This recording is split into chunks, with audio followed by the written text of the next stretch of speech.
Buenas tardes, hermanos, y bienvenidos a este pequeñito canal llamado César para Jesucristo. Bendito sea Dios, siempre y en todo lugar.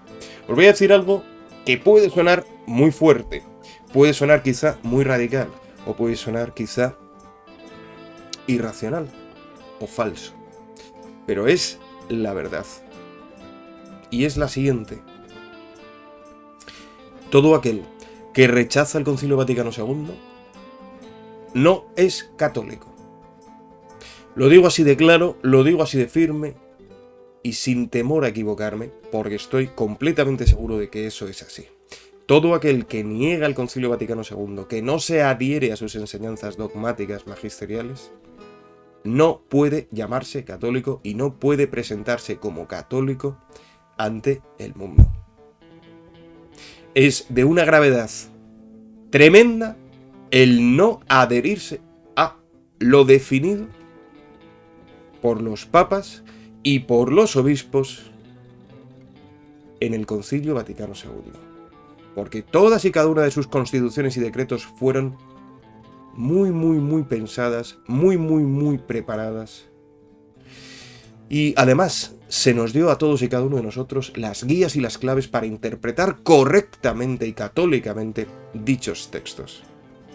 La infiltración de la masonería y otras fuerzas oscuras en la Iglesia es un hecho desde que en 1825 el Papa León XII, en su encíclica Quo Graviora, afirmase que la masonería carbonaria llevaba infiltrada tiempo en los estados pontificios. Es decir, que la infiltración de la masonería no comienza en los años 60, comienza mucho antes. Y por supuesto, esta secta diabólica interfirió en la vida extra e intraeclesial de los últimos 200 o más años. Eso es un hecho y no se puede negar. Pero no podemos nosotros conferir a los poderes infernales más poder del que Dios Padre le confiere por su permisión sabia, santa y providente. No podemos afirmar que los poderes luciferinos de este mundo tienen más poder del que tienen. Muy pocas son las voces críticas al Concilio Vaticano II que hacen referencia a todos los cambios sociales, psicosociales, sexuales que han sucedido en las últimas décadas en la historia de la humanidad. Pocos hacen referencia a la llegada de la televisión, que la Virgen en el Libro Azul califica como instrumento o utensilio de Satanás para enturbiar las mentes y oscurecer los corazones. Muy poco se habla de eso. Muy poco se habla también de la caída de las monarquías católicas y de la consiguiente influencia de leyes inicuas en las sociedades. La mera ley del divorcio entre heterosexuales es ya contraria al Evangelio. De hecho, pude ver en periódicos de los años 80 españoles cómo se hablaba de los divorcistas, como hoy se habla de los abortistas. Me sorprendió mucho esa palabra, divorcistas, que son aquellos ideológicamente afines al hecho del divorcio. Pocos son los que, criticando el Concilio Vaticano II, critican todos estos elementos que han propiciado la gran apostasía presente y el rechazo de la verdadera fe. Pero el depósito de la fe quedó inalterado con el Concilio Vaticano II y con los esfuerzos de los legítimos sucesores de San Pedro por custodiar transmitir y enseñar explicando la doctrina de la Iglesia. Fueron furibundos los ataques que recibieron Juan Pablo II y Benedicto XVI de parte de los medios de comunicación, o incluso el propio Pablo VI cuando publicó Humane Vitae. Y hoy en día proliferan estos mensajes de que el Concilio Vaticano II es el origen de Bergoglio, o que Bergoglio es la continuación natural del concilio. Esto es falso de toda falsedad. Y de hecho, Carlo Maria Viganò, con esta reciente declaración, está diciendo lo mismo que Bergoglio.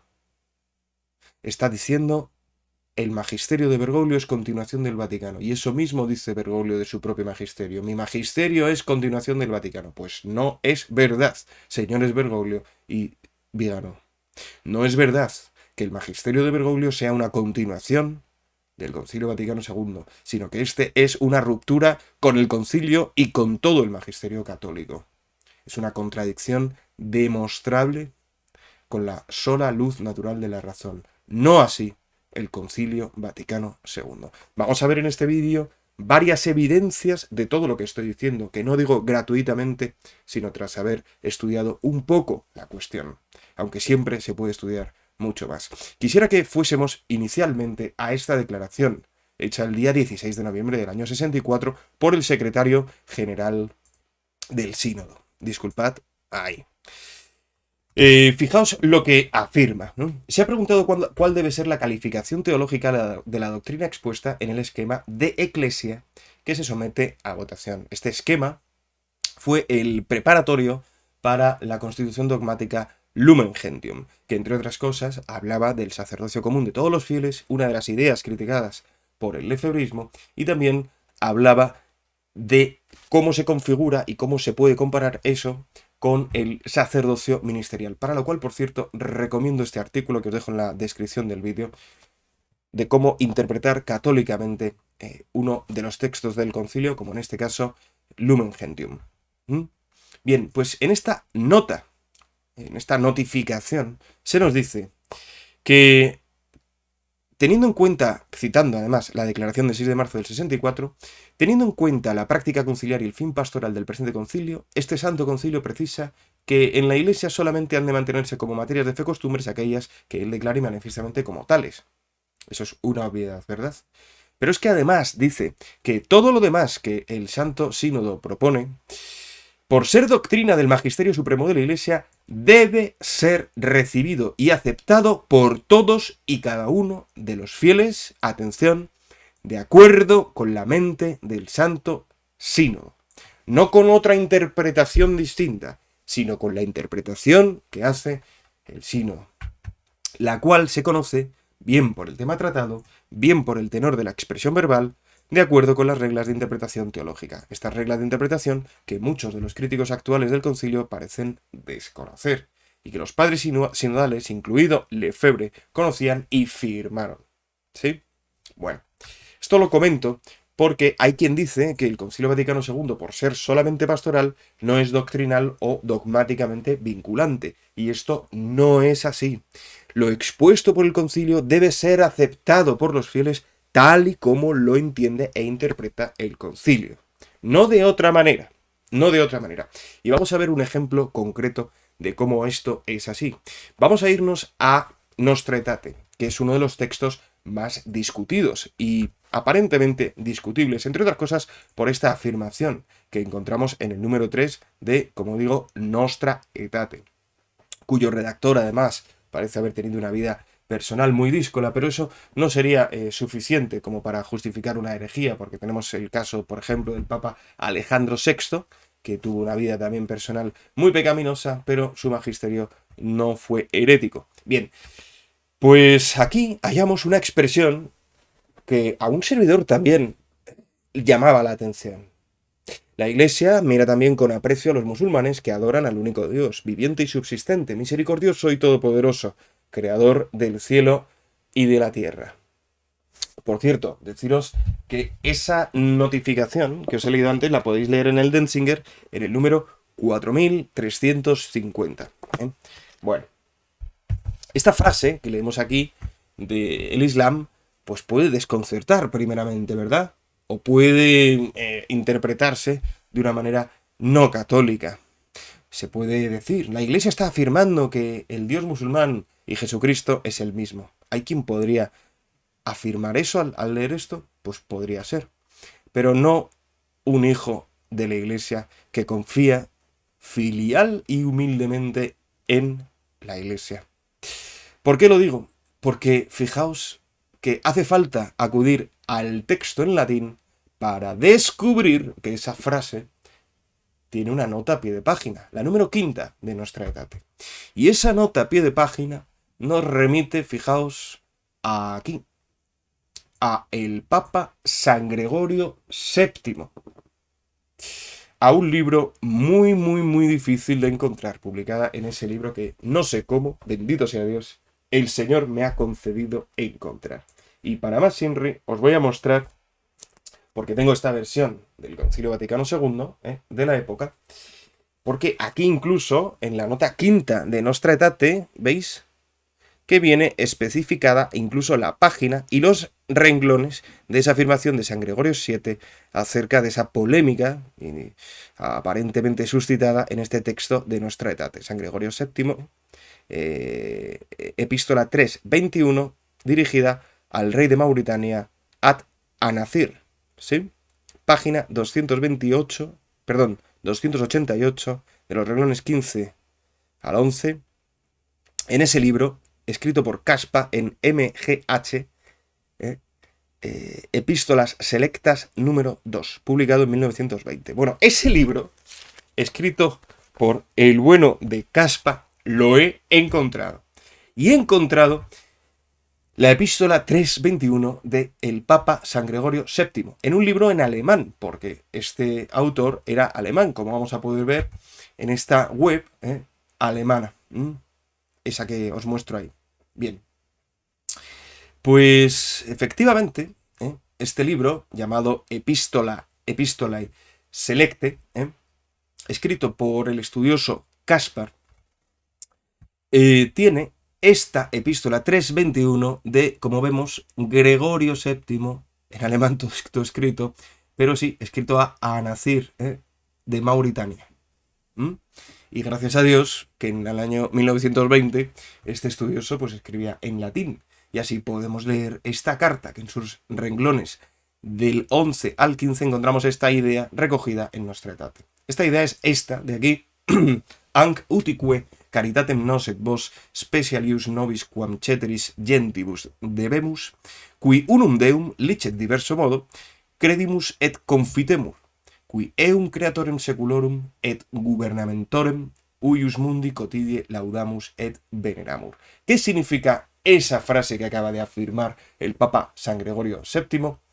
Pues lo que os voy a leer a continuación. Ciertamente nosotros y vosotros, le dice a los musulmanes, debemos esta caridad. ¿Cuál caridad?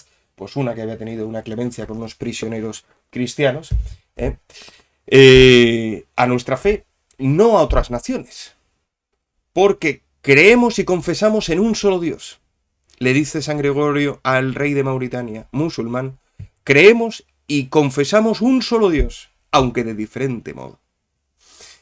Y diariamente alabamos y adoramos al Creador de los siglos y soberano de este mundo. Es decir, que este Papa Santo está reconociendo lo que dicen los musulmanes de sí mismos, que es que adoran al único Dios creador del tiempo y soberano del mundo.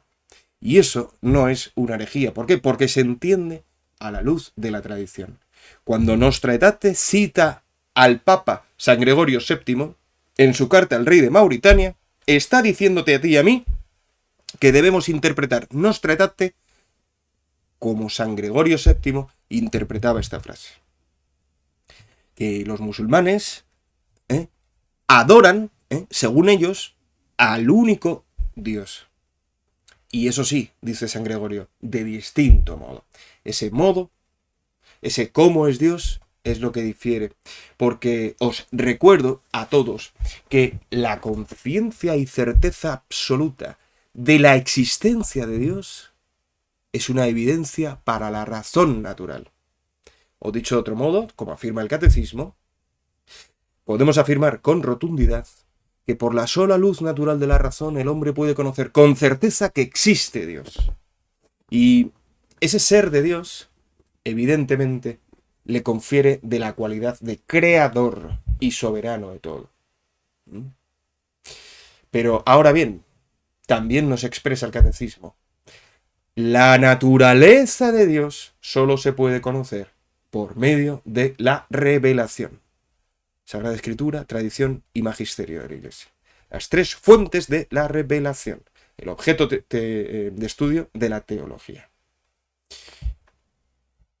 Repito, la existencia de Dios se puede conocer con la sola luz natural de la razón. Por eso los ángeles dijeron: paz a los hombres de buena voluntad, porque hay muchos hombres que buscan a Dios y el que busca encuentra. Y solo se salvarán por medio de Jesucristo y de la Iglesia, aunque ellos no lo sepan.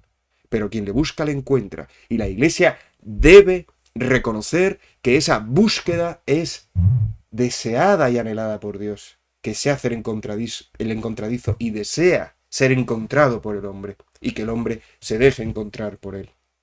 Pero ahora bien, aunque por la luz natural de la razón el hombre pueda conocer con certeza la existencia de Dios, su naturaleza, la de Dios, solo puede ser conocida por medio de la revelación. ¿Y qué es la naturaleza en términos filosófico-teológicos?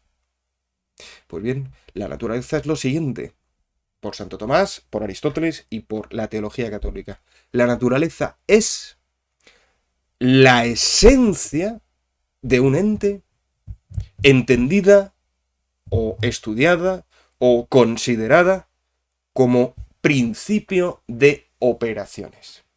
La naturaleza es la esencia entendida como principio de operaciones. ¿Y qué es la esencia de un ente? ¿Qué es la esencia de un ente para la filosofía y la teología católica?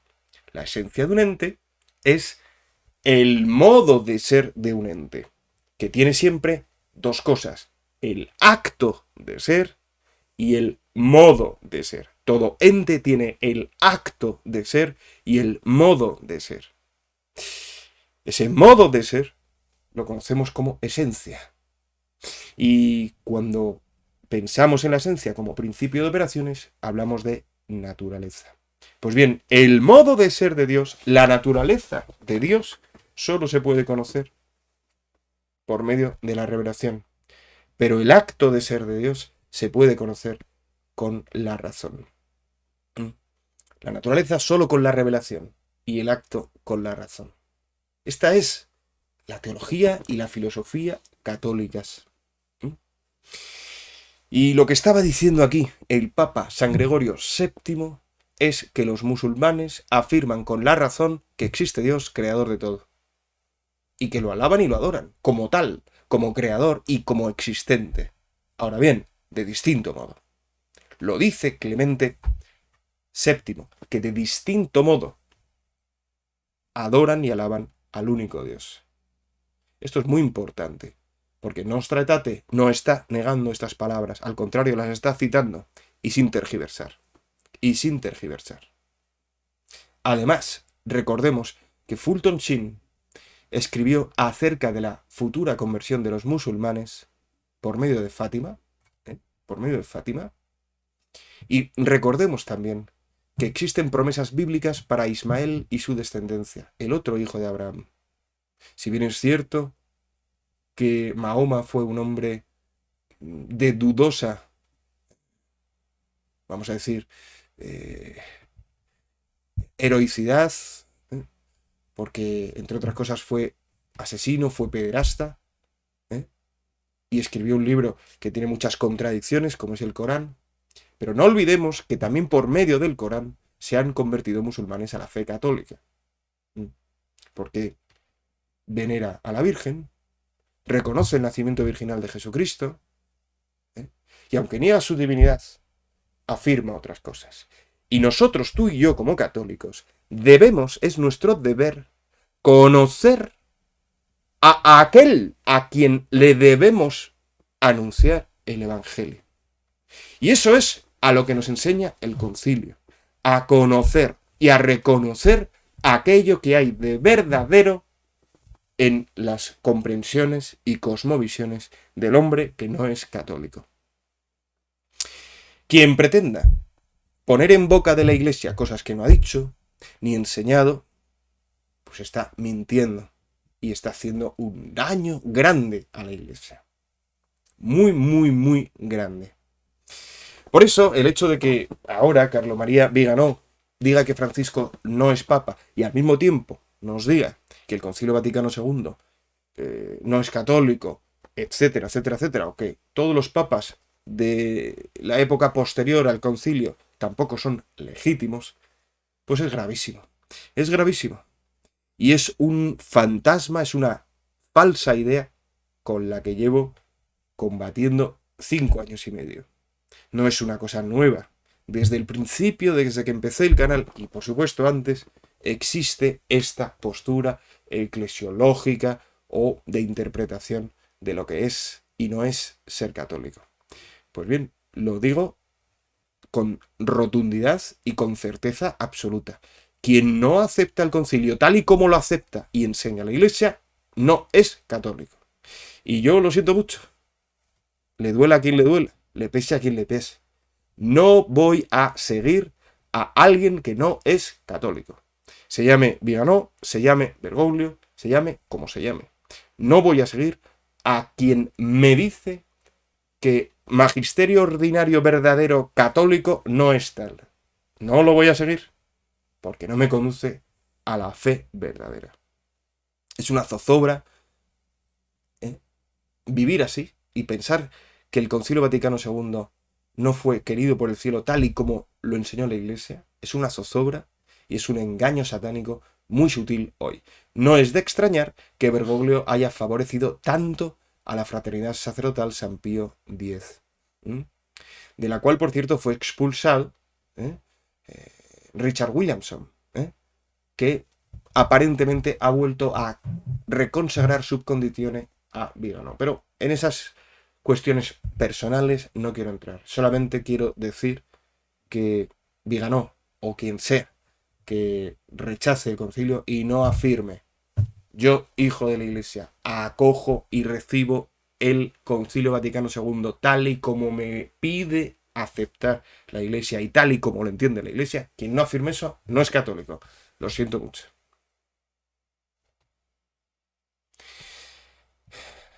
Porque estamos despreciando el esfuerzo que sobre todo hicieron Juan Pablo II y Benedicto XVI. Tienen muy difícil estos explicar por qué el Padre Pío, cuando se refería a Pablo VI, se refería a él como Augusto Padre. Tendrían que decir que el Padre Pío se equivocaba, ¿no? Tendrían que decir que, en fin, que el Padre Pío pues era también un hereje. Cosas muy graves, ¿verdad? Cosas francamente graves.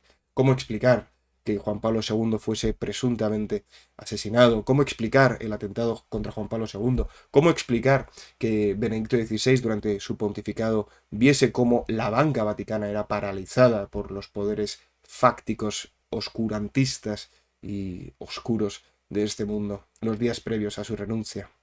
¿Cómo explicar el ataque mediático que sufrieron todos los papas tras el concilio?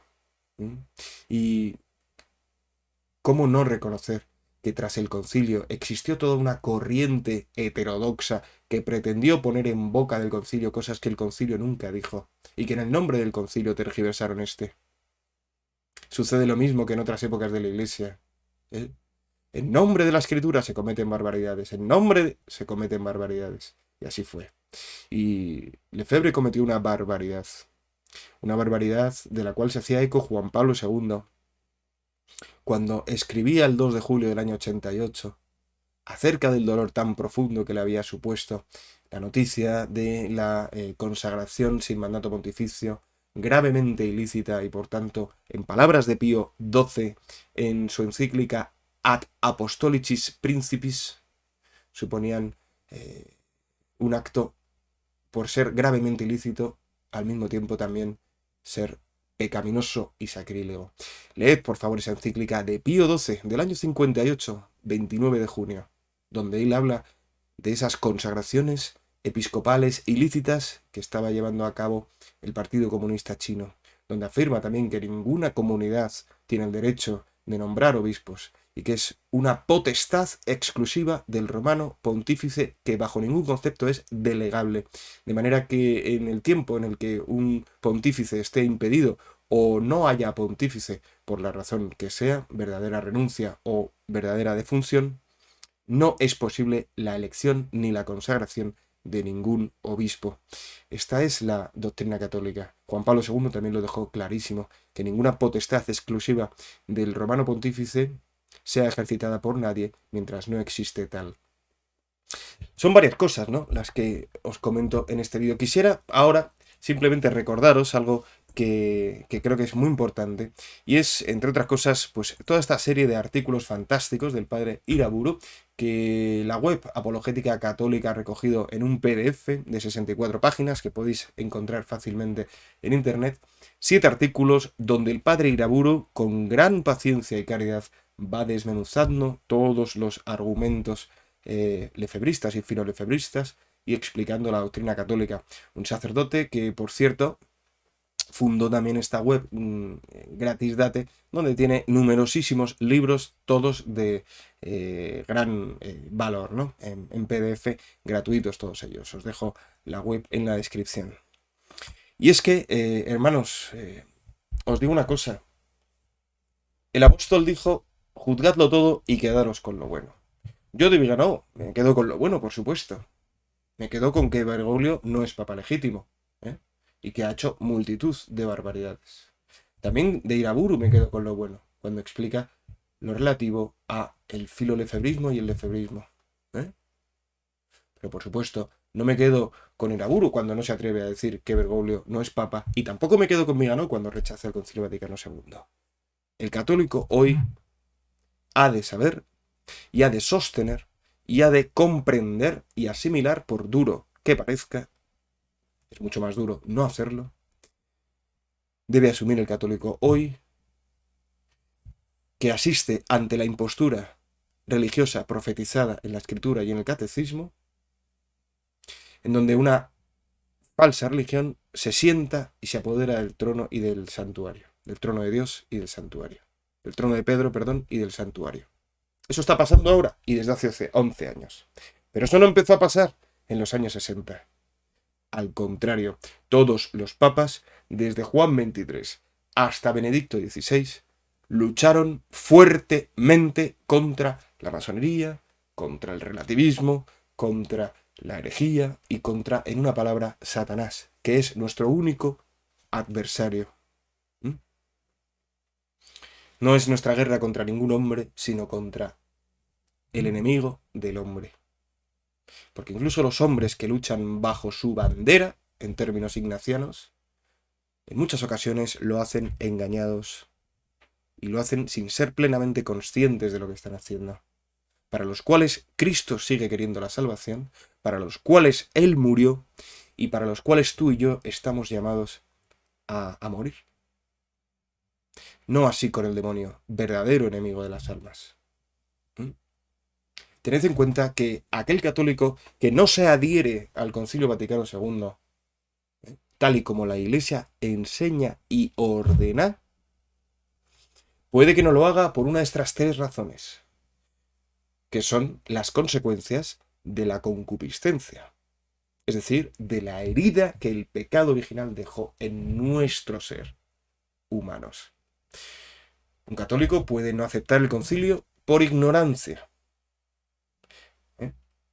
Puede no aceptarlo por fragilidad y puede no aceptarlo por malicia. ¿Sí? Si no lo acepta por ignorancia es porque no sabe aceptarlo. Es porque ha leído un artículo, otro artículo y saca conclusiones falsas porque no conoce toda la realidad. Ni cómo se produjo el concilio y cómo fue llevándose a cabo y cómo el magisterio posterior fue siempre en la misma línea de la continuidad con la tradición sagrada y viva de la Iglesia. Por ignorancia puede ser. Es decir, este católico no sabe hacerlo. Recemos por él. Hay católicos que no pueden hacerlo por fragilidad. Que no pueden porque están ya tan cansados de la situación que está sucediéndose. Están tan doloridos por todo lo que está pasando, que no tienen las fuerzas suficientes para ponerse a leer y a estudiar en profundidad los textos. Y por fragilidad caen en ese error de no asimilar, aceptar, acoger el concilio. Recemos por ellos también. Y hay otros que no lo hacen porque no quieren. Y estos son los que, por malicia, no se adhieren al depósito de la fe hasta Benedicto XVI. Porque no quieren. También existen estos. Y, desde luego, no tengo miedo al afirmar de que ese no querer está motivado por una soberbia enterrada debajo de esa voluntad que no quiere eso. Porque si un servidor o cualquiera de nosotros cree a priorísticamente que es más listo que los papas, que es más listo que los padres del concilio, que tiene una interpretación más exacta del concilio, es soberbia. Es soberbia.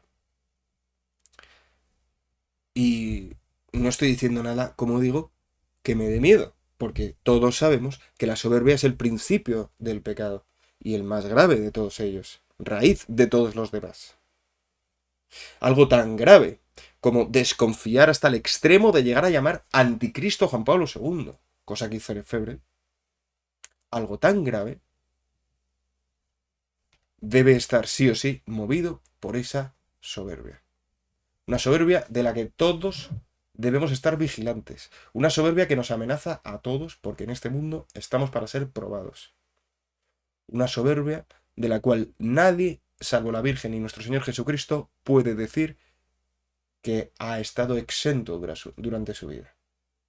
Y aquí os recuerdo la famosa frase de un santo, que no recuerdo su nombre, disculpadme, que decía que un carro de virtudes conducido por la soberbia puede conducir al infierno, y que un carro de defectos llevado con la humildad puede llevar al cielo. Qué importante la humildad, hermanos, qué importante la humildad. Es fundamental, es fundamental. Y os digo otra cosa, prefiero estar solo en el desierto que mal conducido, que mal acompañado por alguien que no es católico. Sin duda alguna. La beata Ana Catalina de Emmerich lo dijo, aunque solo un cristiano conservase la fe, ahí estaría la iglesia entera. Quisiera decir también en este vídeo que incluso en el caso de que Monseñor Vígano llegase a decir, cosa que no creo, llegase a decir que asume el Concilio Vaticano II y que tan solo Bergoglio es el contradictor del magisterio católico y papa ilegítimo, etc. Incluso aunque sucediese eso, Monseñor Vígano debe y debería, en el caso de que hiciese eso, explicar por qué lleva tantos años diciendo lo contrario. Explicar las burlas que ha tenido a Benedicto XVI. Tendría que explicar por qué lleva años diciendo que Francisco es papa legítimo. Tendría que explicarlo, tendría que retractarse. Es evidente, ¿no? Es evidente. Pero creo que eso no va a pasar, porque tampoco va a pasar que acepte el Concilio Vaticano II, a no ser que suceda un milagro, realmente. Porque os digo una cosa, una vez escuché a un sacerdote exorcista polaco decir que los demonios más difíciles de exorcizar son los llamados espíritus del entendimiento. No los espíritus que atacan a las emociones, a los afectos, a la memoria.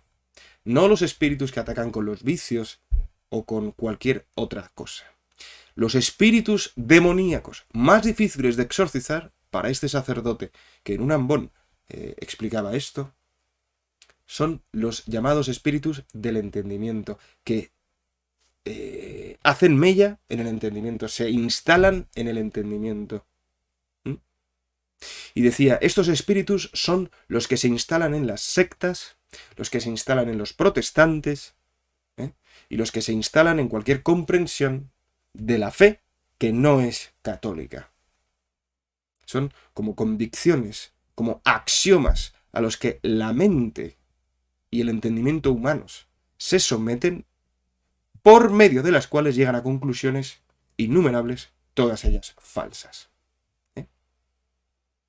Y esta es una, que el Concilio Vaticano II fue un conciliábulo, señor. ¿Cómo se puede llegar a decir eso? Sabiendo que un conciliábulo es algo en donde se trama oscurantistamente y ocultamente una trama, ¿no? Sabiendo que conciliábulo es un concilio convocado por autoridades no legítimas. Todo aquel que diga que el concilio es un conciliábulo está diciendo indirectamente que Juan XXIII no era legítimo y que Pablo VI no eran legítimos. Es decir, está declarándose sedevacantista. Un grave peligro hoy en nuestros días. Porque los que negamos que Bergoglio sea auténtico papa no somos sedevacantistas, que es otra cosa. Somos los que decimos que el catecismo se está cumpliendo y que Dios remediará esta situación, por supuesto. Porque las puertas del infierno no prevalecerán contra la Iglesia. Pero al mismo tiempo también San Pablo nos dijo que el hombre de iniquidad llegaría al templo de Dios y se pondría en su lugar. Y esto lo hace por medio de siervos suyos. Y nunca jamás en la historia de la Iglesia ningún papa había contradicho el magisterio precedente en documentos magisteriales, cosa que sí ha hecho Bergoglio. Y por eso somos muchos los que decimos que no es legítimo papa. Y que verdaderamente el último papa, tal y como lo entendemos, fue Benedicto XVI, cumpliéndose así la profecía de San Malaquías, de la cual Benedicto XVI, en el año 2020, estando vivo, Bergoglio, por supuesto, pero como aparente papa, en el libro Últimas Conversaciones de Peter Seward, llega a afirmar que todo es posible cuando le preguntan sobre si él es el último papa. Responde, todo es posible, estando vivo Bergoglio, como papa entre comillas. Es fortísimo que esto lo dijera Benedicto XVI. Ahí estaba dándonos permiso a ti y a mí a creer que la profecía de San Malaquías es verdadera. Y os digo más, estoy convencido, como hijo de la Iglesia, como hijo de Dios nuestro Señor, como bautizado y como enviado por la confirmación y por cada misa, estoy convencido de que Dios va a remediar esta situación. Y lo va a hacer de un modo que nos supera a todos. Porque no sería la primera vez que lo hace, porque ya lo hizo cuando eligió a San Pedro en el lago de Tiberíades, en Juan 21, como leemos en Pastor Eternus 2. Y porque la pura lógica nos invita a pensar que la providencia de Dios no va a dejar que sus promesas tengan defecto. No va a hacer que sus palabras sean defectibles. Al revés, son indefectibles sus promesas. Y las puertas del infierno no prevalecerán contra la Iglesia. Y el Señor hará que su esposa se despose con él cuando él retorne. Y para eso Cristo sabe que necesitamos una cabeza visible. Cristo sabe que necesitamos un vicario suyo. Y él remediará esta situación. Y todos sabremos cómo, llegado el momento. Hasta entonces nos queda suplicar, ven Señor Jesús, ven Señora María, y suplicar, renueva Señor a tu Iglesia, resucita a tu Iglesia, que está hoy como si estuviese muerta. ¿Por qué? Porque falta cabeza visible. Pero esa cabeza visible ha de llegar, esa cabeza visible nos guiará a todos, como dice la Virgen Azul en el libro azul de Padre Gobi, que dice que durante un tiempo la seguiremos a ella y que durante otro tiempo ella nos dirá a quién seguir. Así como también dice que durante un tiempo habrá un pequeño resto y después una pequeña grey, con la diferencia entre resto y grey de que la segunda tiene pastor. Pues yo quiero confiar en la Virgen, en el libro azul, libro aprobado por la Iglesia, que por cierto criticó el encuentro de Asís, del cual por cierto Juan Pablo II también tuvo unas palabras de retracción. a posteriori. No olvidéis, por supuesto, que la Iglesia es la legisladora de su ser sacramental. Es la organizadora de la gracia de Dios que le ha sido confiada y que por tanto tiene potestad para, por supuesto, decretar un nuevo rito, por supuesto. ¿Sabíais que hubo muchísimos detractores cuando la Iglesia cambió el griego al latín en las celebraciones litúrgicas?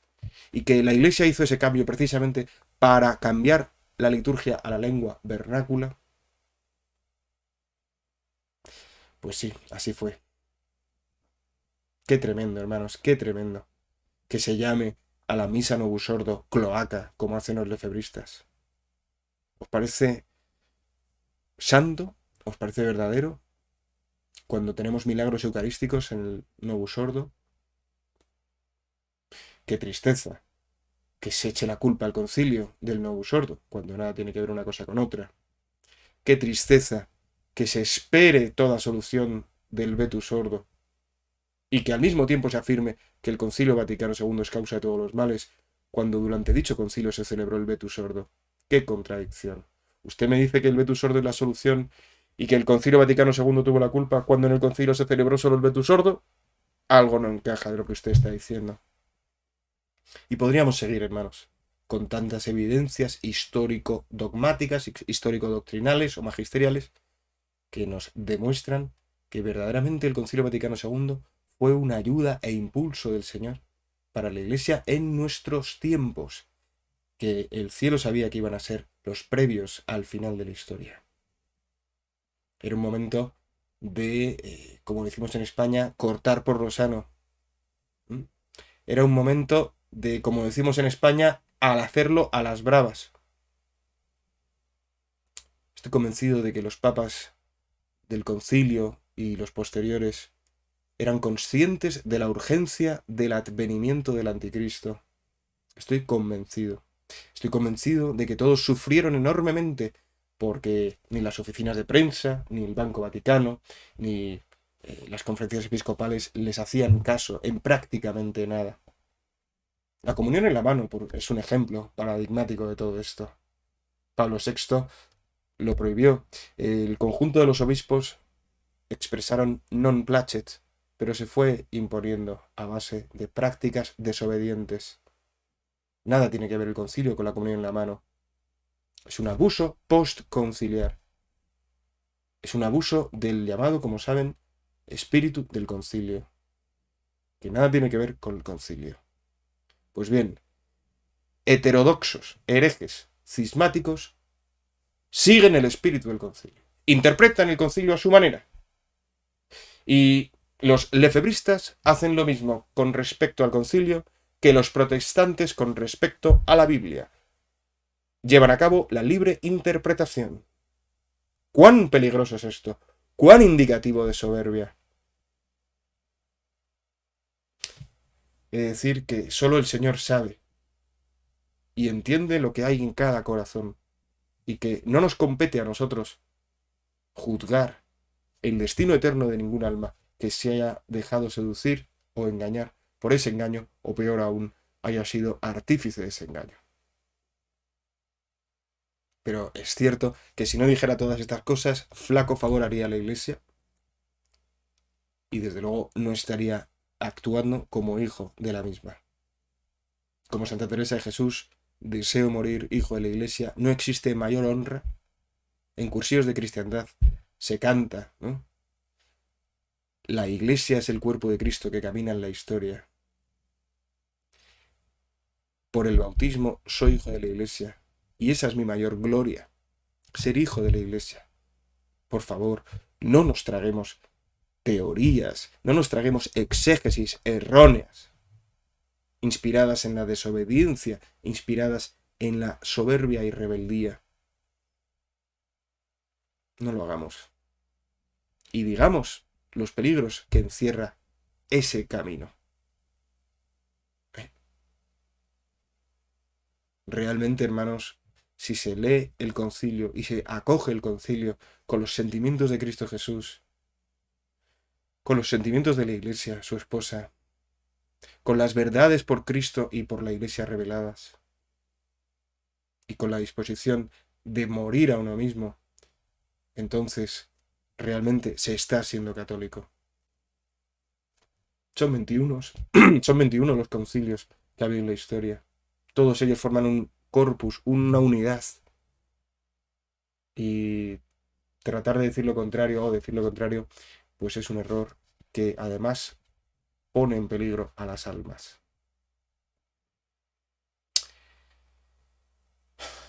En fin, hermanos, sigo trabajando por la gracia y misericordia de Dios en muchas cosas. Bendito sea Dios. Y quiero que sepáis que el cielo tiene todo previsto y que quien humildemente somete su entendimiento y su voluntad a las inspiraciones de Dios y de la Virgen,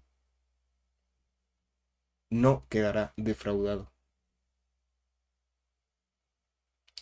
La Escritura dice, antes de hablar, infórmate. Y antes de caer enfermo, cuídate. Estamos en un momento en el que podemos caer enfermos fácilmente, sacando conclusiones precipitadamente, leyendo documentos tergiversados. Debemos ir con mucha cautela hoy en día. Debemos seguir leyendo vidas de santos. Debemos seguir leyendo el catecismo. Debemos seguir rezando el Evangelio del día. Debemos seguir orando el Santo Rosario. Y ser cada día más conscientes de que estamos inmersos en una guerra atroz e invisible. Que cuando no lo pensamos, estamos siendo atacados. Cuando no lo tenemos previsto, sufrimos un revés. Y por eso mismo debemos blandir nuestras armas, que son la verdad y la gracia de Dios. Ambas que se nos regalan gratuitamente.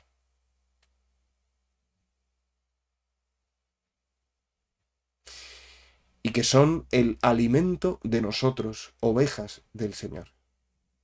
La verdad y la gracia. El Evangelio y los sacramentos. El Evangelio tal y como lo asume y expresa y entiende y enseña la Iglesia, y los sacramentos tal y como los ha conformado y ordenado la Iglesia por inspiración de Dios. Qué tremendo, ¿no? Ver cómo sacerdotes que caen en estos engaños se vuelven a ordenar. Conozco varios. Es tremendo. Realmente es tremendo. Pero bueno, estamos en este momento, en esta niebla que profetizó la Virgen pura y dolorosa en Umbe. Estamos en este momento. Sí, la niebla. Señor, que no sea yo un agente de la niebla. Que no sea yo un confundidor. Que sea un clarificador en tu nombre, con tu gracia, para tu gloria, para la salvación de las almas. Eso debemos pedírselo al Señor. Y por supuesto, la caridad por encima de todo, siempre, siempre, siempre. Porque ya lo dijo el apóstol, y lo recuerdan compañeros de YouTube, no, que si me falta la caridad, nada soy, nada soy. Por eso que espero que nadie se sienta ofendido con este vídeo, al contrario, todo aquel que lo escuche pues sienta que verdaderamente pues van por aquí los tiros, como diríamos en España, van por aquí.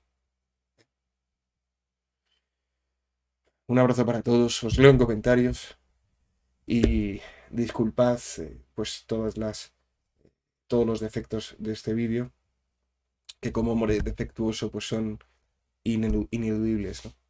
Pero estoy convencido de que el Señor se sirve de todos y cada uno de nosotros, pese a nosotros mismos, y por eso me animo a publicarlo y compartirlo con vosotros. Bendito sea Dios. Que Dios os bendiga, la Virgen os guarde en este día, San José os abastezca de todo lo que necesitáis para agradar al Señor, Santiago Apóstol os dé su valor, y el cielo entero supla en vuestras almas lo que a este vídeo le falta. Amén.